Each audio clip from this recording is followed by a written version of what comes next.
नमस्कार, मैं हूं आपके साथ इश्तियाक अहमद और आप देख रहे हैं आर्य न्यूज। स्वागत है आपका उत्तराखंड के खास बुलेटिन में। रुक करेंगे उत्तराखंड की तमाम खबरों की तरफ। उत्तराखंड में शीतकालीन और साहसिक पर्यटन को बढ़ावा देने के लिए ऋषिकेश से 4 धाम तक पुराने रास्ते की तलाश की जाएगी और इसके लिए सरकार ने कवायद भी शुरू कर दी और पहली बार 1200 किलोमीटर लंबे पैदल मार्ग का खाका तैयार करने को 10 से 12 सदस्य दे की टीम को सर्वे के लिए भेजा जा रहा है। और वहीं सीएम धामी ने सोमवार को 4 धाम के पुराने मार्गों को खोजने के लिए 25 सदस्यों के दल को शुभकामनाएं देते हुए रवाना किया और उन्होंने कहा कि यह गर्व का क्षण है कि हमारे पास उत्तराखंड की पुरानी पगडंडियों का पता लगाने के लिए एक युवा बल है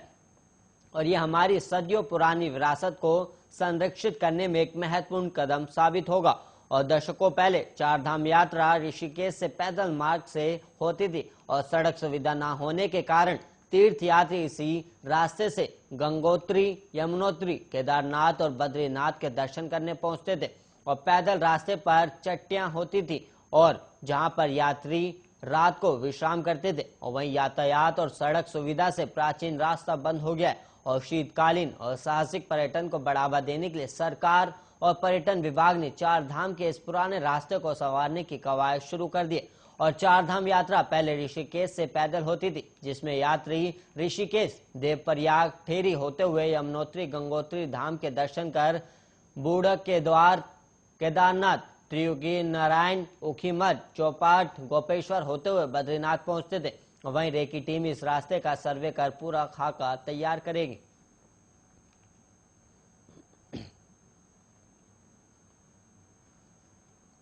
और वहीं उत्तराखंड के हल्द्वानी में लाल कुआं के वन अनुसंधान केंद्र में देश की पहली सुरभि वाटिका गार्डन की तैयारी की गई है और 3 एकड़ क्षेत्रफल में तैयार इस वाटिका में 140 सघन प्रजातियों को लगाया गया है और इस वाटिका को 3 साल में तैयार किया गया और इसका उद्घाटन रविवार को महाराष्ट्र के वन टच एग्रीकॉन संस्था की संचालिका बीना राव और मुख्य वन संरक्षक संजीव चतुर्वेदी ने संयुक्त रूप से किया। और वहीं मुख्य वन संरक्षक संजीव ने बताया कि देश के विभिन्न राज्यों से सघन प्रजातियों को लाकर यहां लगाया गया है और ये देश की पहला सुरभि वाटिका है और इसके बनने से प्रजातियों के संरक्षण, शोध, जागरूकता बढ़ाने में मदद मिलेगी और इसके अलावा आजीविका से जुड़े कार्यों में ये मददगार साबित हो सकेगी। और वाटिका को 9 हिस्सों में तैयार किया गया। वन क्षेत्र अधिकारी मदन बिष्ट ने बताया कि विभिन्न सघन उपयोगी 140 प्रजातियों को रोपण किया गया, जिसके चलते ये देश का पहला एरोमेटिक गार्डन बन गया। और वहीं कार्यक्रम में डीएफओ दीपचंद पंत, भुवन सिंह बिष्ट, मुन्नी बोरा, नागेश्वर समेत मौजूद रहे। और मुख्य वन संरक्षक संजीव चतुर्वेदी ने कहा कि यहाँ कोई पौधे पर्यावरण प्रदूषण को कम करने, वायुमंडल में ऑक्सीजन की मात्रा बढ़ाने और आसपास के वातावरण को सुगंध में बनाने के उद्देश्य से लगाए जा रहे। और भविष्य में सघन प्रजातियों के पौधों को लाल कुआं और आसपास के क्षेत्रों के लोगों को बांटा जाएगा। और उन्होंने कहा कि अनुसंधान केंद्र स्थित फाइकस गार्डन से भी क्षेत्र को अत्यधिक लाभ होने वाला है, क्योंकि देश के दूसरे नंबर के इस फाइकस गार्डन में 121 फाइकस प्रजाति के पौधे लगाए गए। और उन्होंने कहा कि वन अनुसंधान केंद्र का उद्देश्य विलुप्त हो रही प्रजातियों को भी संरक्षित करना है।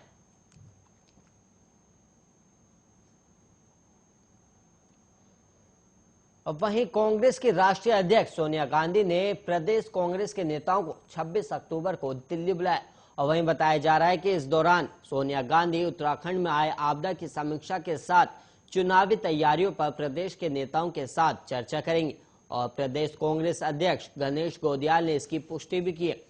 और प्रदेश में भारी बारिश के बाद आपदा ने जान माल का खासा नुकसान पहुंचाया और ऐसे में सरकार के स्तर पर किए जा रहे आपदा प्रबंधन और राहत कार्यों पर विपक्ष की भी नजर है और विपक्ष इस भूमिका पर खरा उतरने की कोशिश भी कर रहा है। और वहीं चुनावी सालों में राहत कार्यों में थोड़ी भी ऊंच नीच किसी भी पार्टी के लिए वरदान या घातक कदम साबित हो सकती है। ऐसे में बीजेपी केंद्रीय नेतृत्व के साथ विपक्षी हाईकमान भी पूरी तरह से सचेत है। और वहीं राजनीतिक सूत्रों की माने तो सोनिया गांधी की प्रदेश के दिग्गज नेताओं के साथ बैठक इसी रणनीति का एक हिस्सा हो सकती है और इस दौरान राष्ट्रीय अध्यक्ष प्रदेश में किए जा रहे आपदा राहत कार्यों पर रिपोर्ट मांग सकती है और वहीं इसके अलावा आगामी चुनाव रणनीति पर भी चर्चा होगी। और इस संबंध में प्रदेश अध्यक्ष गणेश गोदियाल ने बताया कि 26 अक्टूबर को उनकी मुलाकात पार्टी की राष्ट्रीय अध्यक्ष सोनिया गांधी से होनी है और इस दौरान पार्टी के प्रदेश प्रभारी देवेंद्र यादव भी मौजूद रहेंगे और अन्य नेताओं में पूर्व सीएम हरीश रावत और नेता प्रतिपक्ष भी इस बैठक में उपस्थित हो सकते हैं। कांग्रेस प्रदेश अध्यक्ष गणेश गोदियाल ने बताया कि राज्य में परिवर्तन यात्रा का अगला चरण 5 नवंबर के बाद शुरू होगा और इसके अलावा हल्द्वानी में आयोजित होने वाला विजय संकल्प शंखनाद कार्यक्रम फिलहाल स्थगित कर दिया गया और गोडियाल ने बताया कि 31 दिसंबर को पूर्व प्रधानमंत्री इंदिरा गांधी की पुण्यतिथि 31 अक्टूबर को प्रियदर्शनी शौर्य सम्मान दिवस के रूप में मनाई जाएगी और इस दौरान पूर्व सैनिकों और शहीदों के परिजनों को सम्मानित किया जाएगा। और वहीं प्रधानमंत्री नरेंद्र मोदी के प्रस्तावित केदारनाथ भ्रमण को लेकर प्रशासन ने तैयारी शुरू कर दी और जिलाधिकारी ने मंदिर की सजावट और मूलभूत व्यवस्थाओं को समयबद्ध पूरा करने के लिए अधिकारियों को निर्देश दिए और साथ ही गढ़वाल मंडल विकास निगम को पड़ावों और केदारनाथों में 40 से अधिक अतिरिक्त टेंट लगाने को कहा गया और वहीं जिलाधिकारी ने यात्रा व्यवस्थाओं से जुड़े विभागीय अधिकारियों के साथ बैठक करते हुए केदारनाथ में पीएम मोदी के प्रस्तावित कार्यक्रम पर चर्चा की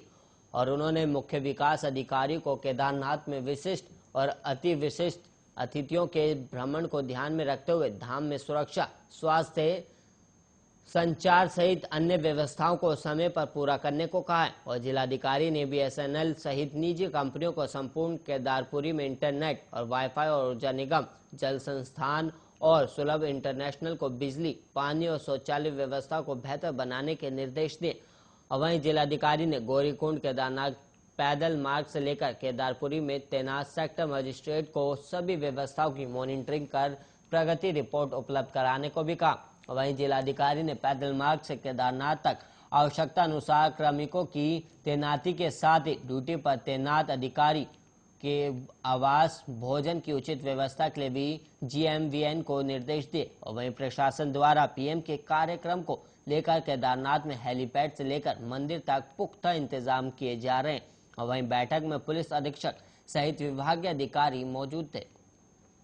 प्रधानमंत्री केदारनाथ भ्रमण के दौरान दूसरे चरण के पुनर्निर्माण कार्यक्रमों का शिलान्यास करेंगे और साथ ही आदिगुरु शंकराचार्य के समाधि स्थल का लोकार्पण भी करेंगे।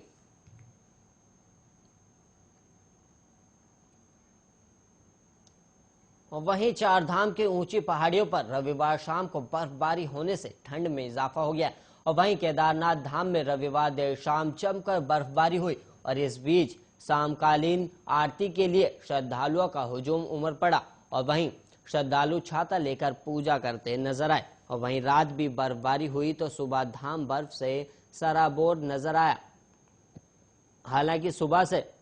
मौसम सामान्य बना हुआ और वहीं सोनप्रयाग से केदारनाथ के लिए नियंत्रण यात्री भेजे जा रहे हैं और उत्तराखंड समेत जम्मू कश्मीर, हिमाचल प्रदेश जैसे राज्यों में पिछले एक हफ्ते से सक्रिय पश्चिमी विक्षोभ से एक बार फिर राजधानी देहरादून के अलावा उत्तरकाशी, टिहरी और चमोली जैसे जिलों में मौसम बदल गया। रविवार को राजधानी देहरादून समेत आसपास के इलाकों में तेज हवा के साथ मूसलाधार बारिश हुई और वहीं पहाड़ी इलाकों में बर्फबारी और मौसम विज्ञान केंद्र के निदेशक और वरिष्ठ मौसम विज्ञानी विक्रम सिंह के मुताबिक आज मौसम साफ बना रहेगा, लेकिन आने वाले दिनों में पर्वतीय इलाकों में भारी बर्फबारी हो सकती है और बद्रीनाथ धाम के ठीक पीछे नीलकंठ, नर नारायण पर्वत सहित आसपास की चोटियों पर भी रविवार दोपहर बाद बर्फबारी हुई थी, जिसके बाद से चोटियां बर्फ से ढकी और धाम में भी कड़ाके की ठंड पड़ रही है और मौसम विभाग की ओर से राज्य के उत्तरकाशी, देहरादून, रुद्रप्रयाग, चमोली, नैनीताल सहित चंपावत जिले में हल्की बारिश, गर्जन के साथ बौछारें पड़ने की चेतावनी जारी की गई थी और इसको देखते हुए शासन प्रशासन पहले ही अलर्ट मोड पर था।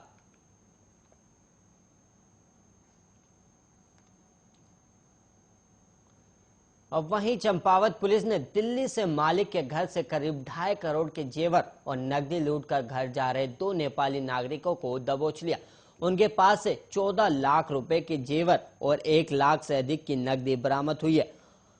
और वहीं पुलिस को रात नेपाल जाने वाले मार्ग पर गश्त कर रही थी और इसी बीच एनएचपीसी गेट के पास 2 संदिग्ध लोगों को रोककर तलाशी ली तो उनके पास सोने, हीरे के आभूषण और 7 कीमती हाथ घड़ियां और नकदी बरामद हुई और वहीं बरामद जेवर की कीमत करीब 14 लाख रुपए आंकी गई है और 1,03,000 रुपए से अधिक की नकदी भी बरामद हुई और कुल लूट करीब 2.5 करोड़ रुपए की बताई जा रही है। और आरोपियों के पास मिले आधार और नेपाली नागरिकता कार्डों में भी भिन्नता पाई गई। और सीओ अविनाश वर्मा ने बताया कि पकड़े गए आरोपी नेपाल के डोटी वार्ड संख्या 1 निवासी करण सार्की और नेपाल के मटिहामी जिला महोत्तरी वार्ड संख्या 9 निवासी राजू मल्ला है।